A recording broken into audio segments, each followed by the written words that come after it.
Hello everyone. So আমাদের WBJEE PYQ series চলছে, তোমরা সকলেই হয়তো জানো কি আমার যেটা প্ল্যান কি পুরো WBJEE PYQ টাকে একটা ভিডিও ফর্মে তোমাদের সামনে রেখে দেবো। তাহলে কি হয় কি সব সময় PYQ আমি কেন সাজেস্ট করি কি হয়তো কোয়েশ্চেন রিপিট হবে না কিন্তু প্যাটার্ন তো রিপিট হবে, মানে যে টাইপ বা যে ডিফিকাল্টি লেভেল বা এক একটা এক্সামিনেশনে যে এক একটা প্যাটার্ন হয় সেটা কিন্তু বুঝতে হবে। কেন এখানে হয়তো অনেকেই আছো আমার অডিয়েন্সের মধ্যে যারা WBJEE দেবে, যারা অল ইন্ডিয়া JEE দেবে বা অনেকে হয়তো নিট দেবে, এরকম অনেকেই আছো।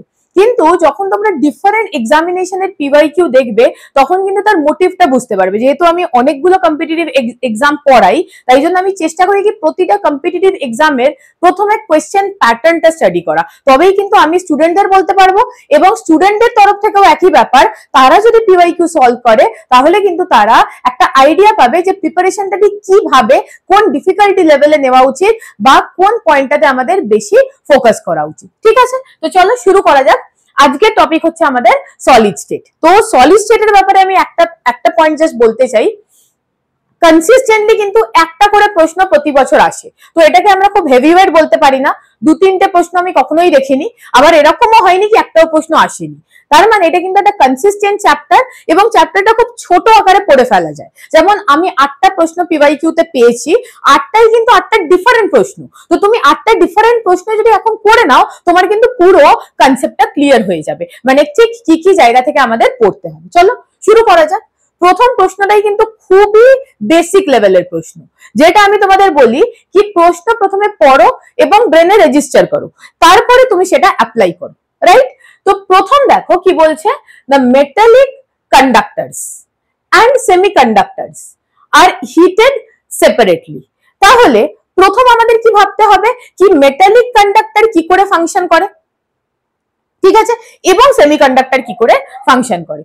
তো দুজনের ফাংশনটা আমাদের বুঝতে হবে, তাহলেই আমরা কিন্তু আগে বুঝবো কি what are the changes with respect to the conductivity.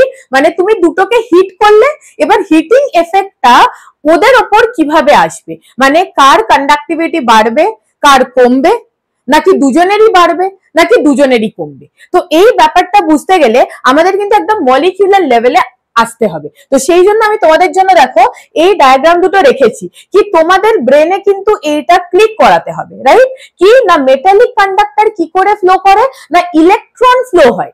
তো ইলেকট্রন ফ্লো হচ্ছে কি হচ্ছে না electron flow from anode towards cathode, ঠিক আছে। তো এই ক্ষেত্রে দেখো ক্যাথোডের দিকে ইলেকট্রন ফ্লো করছে। এবার তুমি মনে মনে ভাবো কি তুমি টেম্পারেচার বাড়িয়ে দিয়েছো, তো টেম্পারেচার বাড়ালে কি হবে, এগুলোর কাইনেটিক এনার্জি বেড়ে যাবে। তাহলে collision with the atoms, car atom না ধরো যে মেটাল অ্যাটমের যে ল্যাটিসের মধ্যে যে মেটাল অ্যাটম গুলো আছে তার সঙ্গে কলিশন হবে কার না ইলেকট্রনের। তাহলে কি হবে, এই যে কলিশনের জন্য যে র্যান্ডমনেস বা কাইনেটিক এনার্জি বাড়ার জন্য যে কলিশনটা বেড়ে গেল তার জন্য কি হবে না মেটালিক কন্ডাক্টরের যে কন্ডাক্টিভিটি সেটা কিন্তু উইথ টেম্পারেচার কমে যাবে। এটা বোঝাতে পারলাম কি র্যান্ডমনেস বেড়ে যাওয়ার জন্য মেটালিক কন্ডাক্টিভিটিটা কমে যাবে কার না মেটালিক কন্ডাক্টরের। ওকে, এবার আমাদের সেকেন্ড পয়েন্টে কি আসতে হবে না সেমিকন্ডাক্টর কি করে ফাংশন করে। তো সেমিকন্ডাক্টর ফাংশন কি করে করবে তার জন্য কিন্তু আমাদেরকে ব্যান্ড থিওরিতে আসতে হবে। একদম দেখো কি সুন্দর কনসেপ্ট গুলো কানেক্টেড। ব্যান্ড থিওরি দেখো আমি তোমাদের জন্য নিয়ে রেখেছি কি ইনসুলেটর। ইনসুলেটর কারা না যাদের এই ভ্যালেন্স ব্যান্ড এন্ড কন্ডাকশন ব্যান্ডের গ্যাপটা হচ্ছে বেশ ভালো মতো। এবারে তুমি বলবে কি ভ্যালেন্স ব্যান্ড কন্ডাকশন ব্যান্ড কি, সেটা আমি PYQ কোয়েশ্চেন সিরিজে ডিসকাস করছি না, সেটা আমার আলাদা আলাদা শর্ট ভিডিওজে তোমরা পেয়ে যাবে কি এই সব ছোট ছোট টপিক গুলোর ব্যাপারে ডিটেল। তো আমি এক্সপেক্ট করছি কি যে বাচ্চা এখন WBJEE দেবে তার বেসিক ভ্যালেন্স এবং কন্ডাকশন ব্যান্ডের আইডিয়া আছে, এটা ধরে নিয়ে আমি ভিডিওটা বানাচ্ছি। যদি কারোর না থাকে ডেফিনেটলি তোমাদের জন্য সেই ভিডিও অ্যাভেলেবেল আছে। চলো এবার হচ্ছে সেমিকন্ডাক্টর। সেমিকন্ডাক্টরের মধ্যে এই যে valence band and conduction band এর গ্যাপটা দেখো অনেকটা অ্যাচিভেবল, মানে টেম্পারেচার বাড়ালে অ্যাচিভ করা যাবে। আর কন্ডাক্টর যারা হয় তাদের এই যে ব্যান্ড গ্যাপটা অলমোস্ট থাকে না, মানে ওভারল্যাপিং ব্যান্ড থাকে। কারা ওভারল্যাপিং না conduction band and valence band, এটা একজন আরেকজনের অলমোস্ট ওভারল্যাপিং থাকে, তাই জন্য ওরা রুম টেম্পারেচারেও কন্ডাক্ট করতে পারে। বোঝাতে পারলাম? তাহলে সেমিকন্ডাক্টর তুমি যখন টেম্পারেচার বাড়াচ্ছ তখন এই যে ইলেকট্রন বা হোল এই ব্যাপারগুলো কি হবে, ইলেকট্রন বা হোল পেয়ার গুলোর মুভমেন্টটাও যাবে বেড়ে, তাহলে কন্ডাকশন কি হবে না, কন্ডাক্টিভিটি কি হবে না, বেড়ে যাবে। তার মানে ইন শর্ট টেম্পারেচার বাড়াওগে, টেম্পারেচার যদি বাড়াও তাহলে মেটালিক কন্ডাক্টরের কন্ডাক্টিভিটি কমবে, সেমিকন্ডাক্টরের কন্ডাক্টিভিটি বাড়বে। তো এটা আমি আশা করি মলিকিউলার লেভেলে তোমাদেরকে বোঝাতে পারলাম কি কি জন্য হচ্ছে। ঠিক আছে, তো এক্ষেত্রে আমাদের এই দুটো পিকচারই মাথায় রাখতে হবে কি মেটাল কি করে কন্ডাক্ট করে এন্ড সেমিকন্ডাক্টর কি করে কন্ডাক্ট করে। ঠিক আছে, তো correct option is D. Next, what is the age length of the unit cell of a body center cubic crystal? So body centered cubic crystal কিরকম দেখতে হয় বলো? So body centered cubic crystal দেখতে হয় অনেকটা এরকম কি আমার 8টা কর্নারে, কি বললাম না 8টা কর্নারে 8টা অ্যাটম আছে, তাই তো? 8টা কর্নারে আমি 8টা অ্যাটম করে দিলাম। কোন কালারটা ভালো লাগবে? হোয়াইটের সঙ্গে যাবে বলতো? ব্ল্যাকই করি। হ্যাঁ,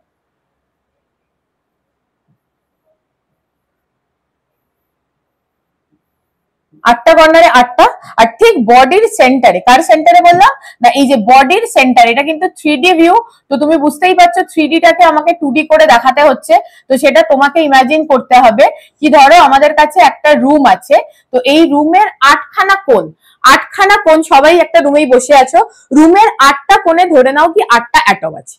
ঠিক আছে, তো এই 8টা কোণে আমি 8টা অ্যাটম দিয়ে দিয়েছি, আর তুমি যদি ঠিক রুমের মাঝখানে বসে থাকো তো তুমি মনে করো কি তোমাকে সারাউন্ড করে একটা অ্যাটম আছে, তাহলে এই যে সিস্টেমটা তৈরি হবে এটাকে আমরা কি বলবো না বডি সেন্টার কিউবিক, কি বলবো বডি সেন্টার কিউবিক। 8টা কোণে 8টা অ্যাটম, আর ঠিক ওই রুমের ঠিক মাঝখানে সেন্টারে, যদি তুমি একটা স্কোয়ার রুমে বসে থাকো তো সেই কিউবিক রুমে, সরি নট স্কোয়ার, কিউবিক রুমে বসে থাকো, তাহলে কিউবিক রুমের মাঝখানে যে অ্যাটমটা আছে সেই অ্যাটমটাকে আমরা কি বলবো না বডি সেন্টার। ঠিক আছে, তো body centre atom.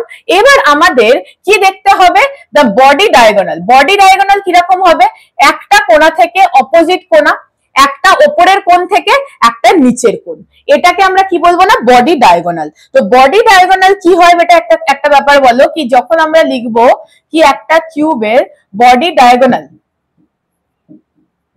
this is equal to a root 3, ঠিক আছে, এটা ডিটেইল ডেরিভেশনে আমি যাচ্ছি না, এটা বেসিক্যালি তোমরা ম্যাথস এর লোক তোমাদের সকলের জানা আছে কি বডি ডায়াগোনালটা কি হবে না a root 2। সেক্ষেত্রে আমরা যদি ফেস ডায়াগোনাল বানাই তো ফেস ডায়াগোনালটা কি হবে, এ দেখো একটা ফেস, মাঝখানে একটা, এদিকে একটা, তো এইটা আমরা কি বলবো না এটাকে আমরা কি বলবো ফেস ডায়াগোনাল। তো এটা এ এটা এ, তাহলে এটা কি হয়ে যাবে a root 2। ঠিক আছে, এইবার এই a root 2 নিয়ে আমাদের আগে বাড়তে হবে কি করে না বডি ডায়াগোনালে।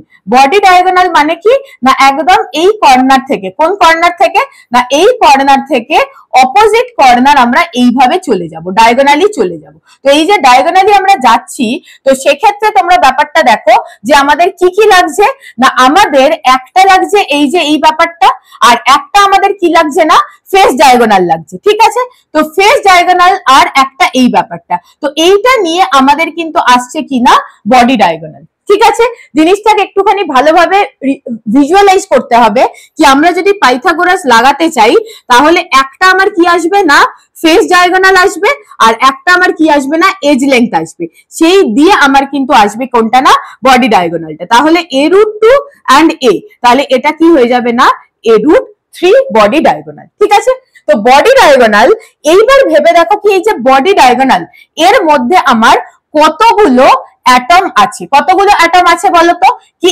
এইটার হাফ মানে একটা আর, এইখানে কি হবে না এইখানে কি হবে না দুটো আর, এন্ড এখানে কি হবে হাফ অ্যাটম, তার মানে আর একটা আর, তার মানে আমার টোটাল কি এলো না 4 আর এলো, 4টে আর এলো। কোণে দেখো, কোণে যে অ্যাটমটা আছে তার অর্ধেকটাই এই রুমের মধ্যে আছে, মাঝখানে যে অ্যাটমটা আছে তার পুরোটাই এই রুমের মধ্যে আছে, এবং ওইদিকে নিচের কোণে যে অ্যাটমটা আছে তারও অর্ধেকটাই রুমের মধ্যে আছে, তার মানে আর ওই কোণা থেকে মাঝেরটা 2 আর ওই কোণারটা কত হলো না আর, তার মানে আমার ব্যাপারটা কি দাঁড়ালো, ব্যাপারটা দাঁড়ালো কিন্তু 4r is equal to a root 3। This is the formula. আমি ডিরেক্ট ফর্মুলা ব্যবহার করতেই পারতাম, তাতে আমার ভিডিওটা একটু ছোট হয়ে যেত, কিন্তু জাস্ট আমি বুঝিয়ে দিলাম ব্যাপারটা কি আর আর ইজ ইকুয়াল টু কি হয়ে যাবে না a √3/4। এবার আমাদের কি বের করতে হবে না আমাদের a বের করতে হবে। তাহলে আমি এখানে এর ফর্মুলাটা লিখবো, a ইজ ইকুয়াল টু কি হয়ে যাবে 4r/√3, কি হয়ে যাবে না 4r/√3। এই ফর্মুলা দিয়ে আমি এবার আগে বাড়ছি, ঠিক আছে। তো ফর্মুলা এসে গেল কি edge length a that is equal to 4r/√3। So this is equal to কি হয়ে যাবে না 4 ইনটু r এর ভ্যালু দিয়ে দিয়েছে দেখো 75, রেডিয়াস বলে দিয়েছে পিকোমিটার বাই 1.73। কেন √3 এর ভ্যালু 1.73। তো এটাকে তুমি সলভ করবে, তো সলভ করলে তোমার যে ভ্যালুটা এসে যাবে এখানে সেটা হবে কত না 300 ডিভাইডেড বাই 1.73। তো এটা তোমার এসে যাবে 173.2। ঠিক আছে। তো এক্ষেত্রে আমার সাজেশন হচ্ছে কি সিম্পলি আমরা মনে রেখে দেবো, কি মনে রেখে দেবো চলো এবার কি take away from this question, কি এর রিলেটেড প্রশ্ন এলে আমরা কি করব। সো কি take away from this question, আমাদের কাছে কটা টাইপ অফ ক্রিস্টাল সিস্টেম আছে বলো, কতগুলো type of crystal system. Mainly যেটা আমাদের পরীক্ষায় জিজ্ঞেস করা হয় simple cubic, body centred cubic, face centered cubic, mainly এই তিনটেই হয়। হেক্সাগোনাল ক্লোজ প্যাক আছে বাট সেটাকে আমরা অন্যভাবে ডিল করব। এখন আমরা সিম্পলি কি লিখবো না সিম্পল কিউবিক। সিম্পল কিউবিকের জন্য কি হয়ে যাবে না a is equal two 2r, এর মানে কি যে এজ লেংথটা that is equal to double the radius, এটা হলো সিম্পল কিউবিক। নেক্সট আমরা চলে আসি কিসের জন্য না বিসিসি। বিসিসি এর জন্য কি হবে 4r is equal to the body diagonal and FCC face centered cubic এর জন্য কি হবে না 4r is equal to the face diagonal. তো ফেস ডায়াগোনাল কথাটার মানে কি a√2 আর বডি ডায়াগোনাল কথাটার মানে কি a√3। তাহলে এতক্ষণ ধরে লাগবেই না, এটা একটা 30 সেকেন্ডের কোয়েশ্চেন, ঠিক আছে। আমি সময় নিলাম তোমাদের বোঝাতে, এটা একটা 30 সেকেন্ডের question. This is for simple cubic, this is for body centred cubic and this is for F centred cubic. Okay চলো আগে বাড়তে। এবার কি বলছে দেখো, একটুখানি কেটে গেছে উপর থেকে, তো আমি পড়ে দিচ্ছি কোয়েশ্চেনটা। The number of atoms in body centered and face centered cubic unit cell, ঠিক আছে। তো আমাদের প্রথমেই যে ব্যাপারটা বুঝতে হবে কি body center cubic and face center cubic, ঠিক আছে। তো এই ব্যাপারটা কি, তো এ দেখো ফেস সেন্টার মানে কি যেটা তোমাকে বলছি যে তুমি আইডিয়া করো কি তুমি যে রুমের মধ্যে বসে আছো সেটাই একটা কিউবিক সিস্টেম। তাহলে ওই কিউবটা তৈরি করতে কি করতে হয়েছে না 8টা কোণে 8টা কর্নারে 8টা অ্যাটম রাখতে হয়েছে, মানে 8টা অ্যাটম বা 8টা গোলা 8টা বল যা কিছু ইমাজিন করো, আয়ন যা কিছু ইমাজিন করো রাখতে হয়েছে। আর প্রতিটা ফেস মানে কি দেখো আমি তোমাকে একটা ফেস খালি দেখাতে পারি, এই ওয়ালের যদি এটাকে তুমি একটা ওয়াল ধরো তো এই ফেসে ধরো একটা অ্যাটম আছে, তাহলে এই দেওয়ালটা এই যে ওয়ালটা এটা দুটো রুমের সঙ্গে শেয়ার্ড, রাইট। তার মানে হাফ ওয়েটেজ এই রুমে যাবে আর হাফ ওয়েটেজ উল্টো দিকে রুমটাতে যাবে, তার মানে কি হবে না ওয়েটেজ কত হবে না হাফ হবে। তার মানে ব্যাপারটা কি হচ্ছে না 8টা কোণাতে, এই যে দেখো এখানে কি 8টা কোণাতে 8টা অ্যাটম আছে আর প্রতিটা ফেসের সেন্টারে এটা up face, down face, right face, left face, back face, front face, প্রত্যেকটা ফেসের সেন্টারে কি আছে না একটা করে অ্যাটম আছে। তাহলে এবার আমাকে কি করতে হবে না ওয়েটেজ কাউন্ট করতে হবে। চলো ওয়েটেজ কাউন্ট করে ফেলি। এই যে অ্যাটম গুলো এগুলোর ওয়েটেজ কত হবে না 1/8। 1/8 কেন না এই যে অ্যাটম গুলো 8টা রুম দিয়ে শেয়ার্ড আছে, ভেবে দেখো তুমি একবার 8টা রুম দিয়ে শেয়ার্ড আছে। তার কারণ কি না তুমি যে রুমে বসে আছো সেই রুমটা, তার পেছনে একটা, তার ওই পাশে একটা এবং তার ওই দিকের, মানে অ্যাকচুয়ালি যদি আমি এটাকে ড্র করতে চাই তো কিরকম হবে বলো ব্যাপারটা, ব্যাপারটা এরকম হবে কি সিম্পল এই যে 4টে, তো এই যে অ্যাটম এটা 4টেতে আমার কি হলো 2D, এবার আরো উপরে 4টে এরকম ভাবে বসিয়ে দাও। একদম বুঝতে পারলে ব্যাপারটা কি 4টেতে শেয়ার্ড হচ্ছে কত না 2D ভিউতে। এবার যখন তুমি 3D ভিউ নেবে এই 4টে তোমার কাছে কিউব এবং 4টে কিউবের উপর আরো 4টে কিউব বসিয়ে দাও, তাহলে এই যে অ্যাটমটা এ কতগুলো দিয়ে শেয়ার্ড হলো 4 আর 4 8 দিয়ে। তার মানে একটা রুমে ওর ওয়েটেজ কত আসবে, একটা রুমে ওর ওয়েটেজ আসবে কিন্তু 1/8। 1/8 ইন্টু 8 মানে কত হয়ে যাবে 1। এইবারে এই যে ব্যাপারটা এ কি হবে না হাফ, কেন না এর পাশে তুমি একটা কিউবকে এরকম ভাবে চিপকে দাও, একটা কিউব আর এদিক দিয়ে এনে একটা কিউবকে এরকম ভাবে চিপকে দাও, তার মানে এই যে মাঝের অ্যাটমটা সে কটা রুমের সঙ্গে শেয়ার আছে বলো? দুটো রুমের সঙ্গে। তো দুটো রুমের সঙ্গে শেয়ার আছে মানে একটা কিউবের ওয়েটেজ কত থাকবে? হাফ। এইরকম কতগুলো অ্যাটম আছে? কিউবের ফেস কটা? 6টা ফেস। 6টা ফেসে কতগুলো অ্যাটম থাকবে? 6টা অ্যাটম। তার মানে হাফ ইন্টু 6 কত হয়ে গেল? 3। তো টোটাল নাম্বার অফ অ্যাটম কত হয়ে গেল?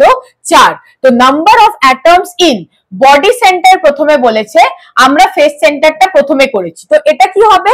4। ঠিক আছে, এইবার এসো বডি সেন্টার। কি সুন্দর লাগছে দেখো বডি সেন্টারটা, তোমরা এইটা দিয়ে বুঝতে পারবে, এটা দিয়ে আরো ভালো বুঝতে পারবে কি বডির এই যে সেন্টারে, মানে তুমি ধরো এইখানে বসে বসে এখন পড়াশোনা শুনছো, তো এইখানে একটা অ্যাটম আছে এবং 8টা কোণাতে 8টা অ্যাটম আছে। তো এইখানে তুমি বুঝতেই পারছো 8টা কোণাতে আছে, বাট এর একটার মধ্যে ওয়েটেজ কত হবে? এই যে এইগুলোর ওয়েটেজ কত হবে? 1/8। এরকম কতগুলো আছে? 8টা আছে। তো দ্য আনসার ইজ 1। এবং এই যে বডি সেন্টারের যে অ্যাটমটা, এ তো হোললি এই কিউবটার মধ্যেই বন্দি, এর তো আর কোনো দিকে কারোর সঙ্গে কোনো শেয়ারিং নেই, একদম ভেতরে ওই কিউবটার মাঝখানে বসে আছে। তো এর কত হবে? না এর কত হবে? না 1। সো দ্য টোটাল ইজ কত? না 2। তো আওয়ার আনসার ইজ 2 and 4। বোঝাতে পারলাম? চলো আগে যাওয়া যাক। Next, an element crystallizes in body centred cubic lattice. ঠিক আছে, তো প্রথম কথা কি বলছে? বিসিসি, প্রথম decode. Second sentence, the edge length of the unit cell is 200 picometre. তো edge length of the unit cell মানে বলছে কি, এ বলে দিল ইজ ইকুয়াল টু 200 পিকোমিটার। সো 200 পিকোমিটার মানে আমরা লিখতে পারি 200 into 10 raised to the power minus 10 centimeter, that is equal to 2 into 10 raised to the power minus 8 centimeter.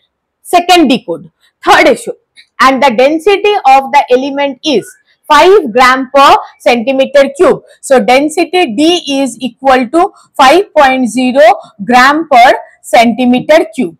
ঠিক আছে, calculate the number of atoms in 100 gram of the element. So আমাদের কি বের করতে হবে কি এক্ষেত্রে যে m সেটা কত দিয়ে দিয়েছে না 100 গ্রাম অফ এলিমেন্ট, তাতে আমাদের নাম্বার অফ অ্যাটম বের করতে হবে। তাহলে আবার পড়ো, প্রশ্নটা কিন্তু ডিফিকাল্ট এবং খুব ভালো প্রশ্ন, আবার পড়ো। বিসিসি, এখান থেকে আমরা কি পাবো না number of atom per unit cell কত পাবো? খুব বাজে হ্যান্ডরাইটিং করলাম। Number of atom per unit cell কত পাবো না 2 পাবো। এইবারে তুমি মনে করো কি ডেনসিটির সঙ্গে কি সম্পর্ক ছিল, ডাইরেক্ট ফর্মুলা এবার আমি লিখছি কি D density is equal to Zm by a cube Na। তো এই ফর্মুলা দিয়ে আমরা চলবো। তো ডি কি না আমার ডি হচ্ছে ডেনসিটি, ডেনসিটি, জেড হচ্ছে number of atom per unit cell. তো আমি এখানে লিখে দিচ্ছি, কোথায় লিখবো না number of atom per unit cell কোনটা না এটার ভ্যালু হচ্ছে আমার কত না Z A cube. So next A কি, A is the edge length যেটা আমরা এখানে করে নিয়েছি, এবং এন এ আমরা সবাই জানি this is Avogadro number 6.02 into 10 raised to the power 23। তাহলে আমাদের বের কি করতে হবে? M is the molar mass. ঠিক আছে, তো আমরা এই ফর্মুলা দিয়ে মোলার মাসটা বের করে ফেললি, তারপরেই আমরা সেকেন্ড স্টেপে আসবো। তো মোলার মাস বের করার জন্য আমাদের ভ্যালু সাবস্টিটিউট করতে হবে। ডি কত দিয়েছে? ডেনসিটি দিয়েছে 5, this is equal to Z আমি এক্ষুনি বের করলাম 2 ইনটু এম বাই এখানে কি আসবে এ কিউব। সো এ কত 2 into 10 raised to the power minus 8 centimetre, এটার cube into Avogadro number 6.02 into 10 raised to the power 23. So this is equal to, এখান থেকে আমরা m টা বের করে নেব। সো m এর ভ্যালু কত হবে না 5 into এখানে কত এসে যাবে 2 কিউব মানে 8 into কত এসে যাবে 10 raised to the power minus 24 into 6.02 into 10 raised to the power 23 by কত এসে যাবে না 2। ঠিক আছে, তো এক্ষেত্রে দেখো এটাকে তুমি সলভ করে নাও 2 4 4 5 20 20 6 6 12 120, তার মানে এখানে কত এসে যাবে 120 into 10 raised to the power -1, that means এখানে আমার আনসারটা এলো কিন্তু 12। আমি অ্যাপ্রক্সিমেটলি 6.02 টাকে 6 নিয়ে নিয়েছি। আরামসে এইটুকু অ্যাপ্রক্সিমেশন তুমি এক্সামের টাইমে করতে পারো। তো আমার এম কত এলো না 12 এলো, ঠিক আছে। তো এবারে আমার যদি M12 আসে, এবার আমরা সেকেন্ড ফেজে আসছি। সেকেন্ড ফেজটা কি না, W is given, small m is given কত না 100 গ্রাম, এটা আমার কত এলো গ্রাম পার মোল।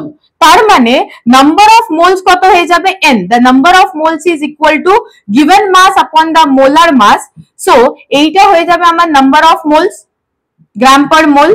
তাহলে টোটাল নাম্বার কত হয়ে যাবে, টোটাল নাম্বার অফ অ্যাটমস কত হয়ে যাবে, number of atoms is equal two 100 upon 12 into কত হয়ে যাবে Avogadro number 6.02 into 10 raised to the power 23। তার মানে এইটাকে তুমি সলভ করবে, এটা 60 না 6.0, ঠিক আছে।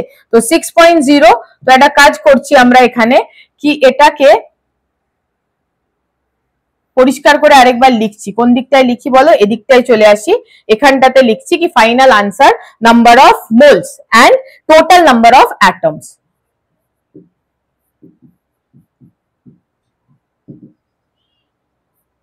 Twelve into 6.02 into 10 raised to the power 23 by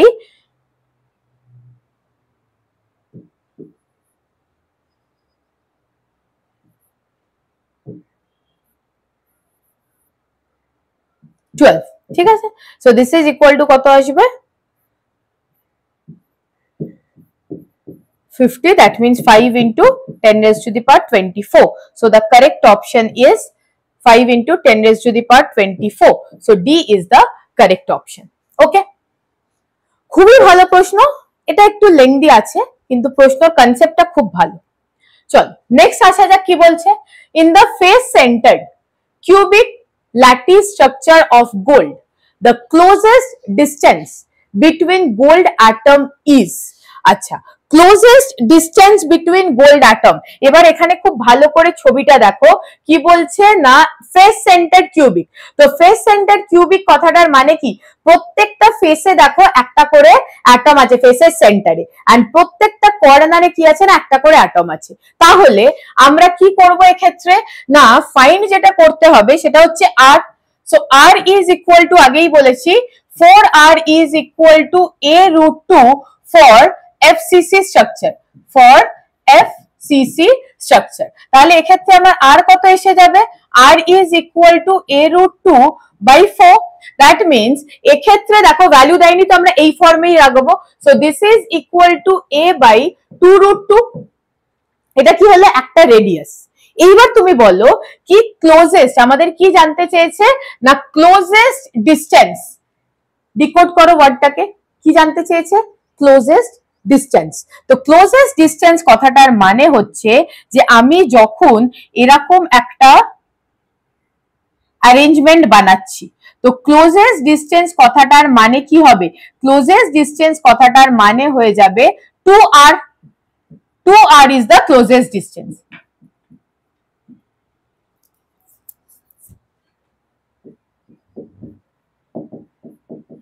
কি হয়ে যাবে না ক্লোজেস্ট ডিসটেন্স, ঠিক আছে। তো এটা যদি ক্লোজেস্ট ডিসটেন্স হয়ে যায় তাহলে সিম্পলি 2R এখান থেকে আমরা ক্যালকুলেট করে দেবো। So 2R is equal to কি হয়ে যাবে A by 2√2 into 2, that means A by √2, কোথায় গেল A by √2। So B is the correct option। এখানে একটা ভুল হওয়ার চান্স আছে, অনেকে কিন্তু এটাই ডাইরেক্ট মার্ক করে চলে আসবে, এটা কিন্তু তুমি আর বের করলে। এবার যখন দুটো স্পিয়ারকে পাশাপাশি আনবে তো তার ক্লোজেস্ট ডিসটেন্সটা কি হবে 2R, এদিকের আর রেডিয়াস এন্ড এই আর রেডিয়াস, তো এটা কি হবে না 2R হবে। বুঝতে পারলাম ব্যাপারটা? তাহলে আনসারটা কিন্তু কেয়ারফুলি লাস্ট যেটা আর আসবে তাকে 2 দিয়ে মাল্টিপ্লাই করে এসো এক্সামে, এমনি চলে এসো না। তারপর কি বলছে, the compound formed by element X and Y crystallizes in the cubic structure, ঠিক আছে কিউবিক স্ট্রাকচার বলেছে, where X atoms are at the corners। তো ধরো এই যে কর্নারে যারা আছে, এই কর্নার অ্যাটম গুলোকে আমি কি বলবো X, এদিকে দেখো কর্নার অ্যাটম গুলোকে আমি কি বলবো X, রাইট। এবার কি বলছে why atoms are at the center of the body, তার মানে এই যে বডির সেন্টারে দেখতে পাচ্ছ, এই অ্যাটমটা দেখতে পাচ্ছ, এই যে বডির সেন্টারে যেটা আছে সেটা তোমার কি হবে না why। এইবার তোমাকে কি বলতে হবে, the formula of the compound। এটা একটা question pattern type of question. তো এটাকে আমরা কিভাবে ডিল করব দেখো, এই কোয়েশ্চেনটা সুন্দরভাবে ব্যাকগ্রাউন্ড ইনফরমেশনের সঙ্গে আমরা ডিল করব কোয়েশ্চেনটাকে। কি এক্স, তো এক্স কতগুলো থাকবে, সবকটা কর্নারে আছে, প্রত্যেকটা কর্নারের ওয়েটেজ কত 1/8, এরকম কতগুলো কর্নার একটা কিউবে থাকে 8টা। তো ওভারঅল এক্স কত আছে না একটা আছে, 8টা নয়, 8টা, কিন্তু একটা কোণের ওয়েটেজ 1/8, তার মানে টোটাল একটাই অ্যাটম আছে এক্স। এবার এসো ওয়াই, ওয়াই কোথায় বসে আছে, এই যে এইটা হচ্ছে আমার ওয়াই, তার মানে বডির সেন্টারে বসে আছে। তো এ কারুর সঙ্গে শেয়ার্ড নয়, কারুর সঙ্গে শেয়ার্ড যদি না হয় তাহলে এর ওয়েটেজ কত হবে 1, এরকম কটা অ্যাটম আছে না একটা, এটাও 1, তার মানে ফর্মুলা অফ দ্য কম্পাউন্ড কি হয়ে যাবে না এক্স ওয়াই। চলো দেখা যাক এক্স ওয়াই কোথায় আছে, এই ইজ দ্য কারেক্ট অপশন। ঠিক আছে, এরকম এফসিসির জন্য আসতে পারে, সিম্পল কিউবিকের জন্য আসতে পারে। ওকে চলো next, in a close packed body centered cubic lattice, body centre বলে দিয়েছে, বডি সেন্টার তোমাদের চোখের সামনে নিশ্চয়ই ভাসছে এখন, body centered lattice of potassium, the correct relation between the atomic radius r of potassium and the edge length। এক্ষেত্রে দেখো যে কি হচ্ছে না, এই যে ডায়াগোনালটা, বডি ডায়াগোনাল কোথা থেকে না এই কোণ থেকে আর সামনের কোণ পর্যন্ত, এটা আমাদের কি হচ্ছে না বডি ডায়াগোনাল। বডি ডায়াগোনালের মধ্যে দেখো এই যে স্ফিয়ার, এটার কি হবে না আর আর আসবে ভেতরে, আর এটার কত থাকবে 2r, আর এটার কত থাকবে r, তার মানে 4r is equal to, এক্ষুনি তোমাদের যেটা বললাম কি হয়ে যাবে, 4r is equal to the body diagonal, and body diagonal of a cube is a√3। বোঝা গেল ব্যাপারটা, 4r is equal to a√3। এবার কি চেয়েছে না r, so r is equal to কি হয়ে যাবে, r is equal to a/4√3, but এক্ষেত্রে দেখো কি বলেছে a/4 √3/4a, so √3/4a, so the correct option is D for this question। ঠিক আছে, okay, so the last question কি বলছে দেখো না, ionic solids with Schottky defect may contain in their structure। তাহলে এই এতক্ষণে কিন্তু আমরা একটা ক্রিস্টাল ডিফেক্টের প্রশ্ন পেলাম, মানে আমি 24 থেকে প্রশ্নগুলো ব্যাকে আসছি সলভ করতে করতে, তো একটা ক্রিস্টাল ডিফেক্টের প্রশ্ন আমরা পেলাম। এটা কিন্তু এবছরের জন্য ইম্পর্টেন্ট মনে রেখো, কি অনেকদিন কিন্তু ক্রিস্টাল ডিফেক্ট থেকে প্রশ্ন আসেনি এবছর এবং আগের সামনের বছর, আগামী 2-3 বছরের জন্য এটা অবশ্যই ইম্পর্টেন্ট, কারণ অনেকদিন এখান থেকে ক্রিস্টাল ডিফেক্ট থেকে প্রশ্ন দেওয়া হয়নি। তো এক্ষেত্রে এসে যাও কি কি হয়, কি আমাদের মেইনলি যে দুটো ডিফেক্টের নাম মনে রাখতে হয়, Schottky defect and Frenkel defect. Schottky defect, এই দেখো এই ছবিটা দেখে বুঝতে পারবে এটা হচ্ছে স্কটকি বা Scotty defect. Equal number of cation and anion are missing। কি বললাম, equal number of cation and anion are missing। দেখো এখানে একটা ক্যাটায়ন একটা অ্যানায়নের ভ্যাকেন্সি আছে, এটাকে আমরা কি বলবো না স্কটকি ডিফেক্ট। তাহলে এই যে ডায়াগ্রামটা এটা হচ্ছে কারণ না স্কটকি ডিফেক্টের, এইটা হচ্ছে ফ্র্যাঙ্কেল ডিফেক্ট।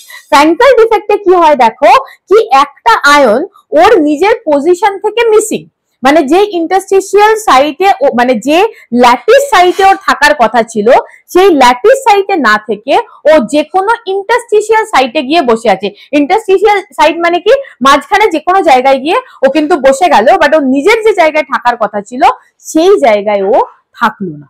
ঠিক আছে, এটাকে আমরা কি বলবো না ফ্র্যাঙ্কেল ডিফেক্ট। ওকে, তো স্কটি ডিফেক্টে কি হবে না ইকুয়াল নাম্বারে, দেখো এটা হচ্ছে একটা পারফেক্ট ক্রিস্টাল যেটা হওয়া উচিত, cation anion cation anion cation anion and so on. এইখানে দেখো দুম করে কিন্তু একটা ক্যাটায়ন এখানে মিসিং এবং এখানে একটা অ্যানায়ন মিসিং। তার মানে যদি কোনো ক্রিস্টালে ইকুয়াল নাম্বার অফ ক্যাটায়ন এবং অ্যানায়ন মিসিং হয় তখন আমরা তাকে কি বলবো না সেই ডিফেক্টটাকে আমরা বলবো স্কটকি ডিফেক্ট। তাহলে স্কটকি ডিফেক্টের ব্যাপারে কোনটা কারেক্ট স্টেটমেন্ট হবে না equal number of cations and anions vacancy are created in what na Schottky defect। and Frankel কি হবে না Frankel ওই আয়নটা থাকবে ক্রিস্টালের মধ্যেই বাট অন্য কোনো জায়গায়। তার মানে এখান থেকে প্রশ্নটা ঘুরিয়ে আসতে পারে কি স্কটকি ডিফেক্টের ডেনসিটি কমে যাবে, বিকজ এখান থেকে কি আছে মিসিং আছে atoms, ions, cation and anion missing আছে। তার মানে স্কটকি ডিফেক্টে ডেনসিটি যেটা হবে সেটা কি হবে না, কমে যাবে। আর এটা যদি তুমি দেখো কি ফ্র্যাঙ্কেল ডিফেক্ট, ফ্র্যাঙ্কেল ডিফেক্টে কিন্তু ডেনসিটির কোনো চেঞ্জ হবে না, ফ্র্যাঙ্কেল ডিফেক্টে ডেনসিটি কিন্তু আনচেঞ্জ থাকবে, স্কটকি ডিফেক্টে ডেনসিটি অফ দ্য ক্রিস্টাল কিন্তু রিডিউস হয়ে যাবে। ঠিক আছে, তো আজকে আমরা মোটামুটি সলিড স্টেটে যাবতীয় পিওয়াইকিউ লাস্ট 16 থেকে 24 অবধি করলাম। আশা করি তোমরা আইডিয়া পেয়েছো। নেক্সট লেকচার আমরা রাখছি, ধরো নেক্সট চ্যাপ্টার কি আছে না কেমিক্যাল কাইনেটিক্স, তো কেমিক্যাল কাইনেটিক্স এর উপর আমার নেক্সট ভিডিওটা তৈরি করছি। ওকে, থ্যাংক ইউ এভরিওয়ান।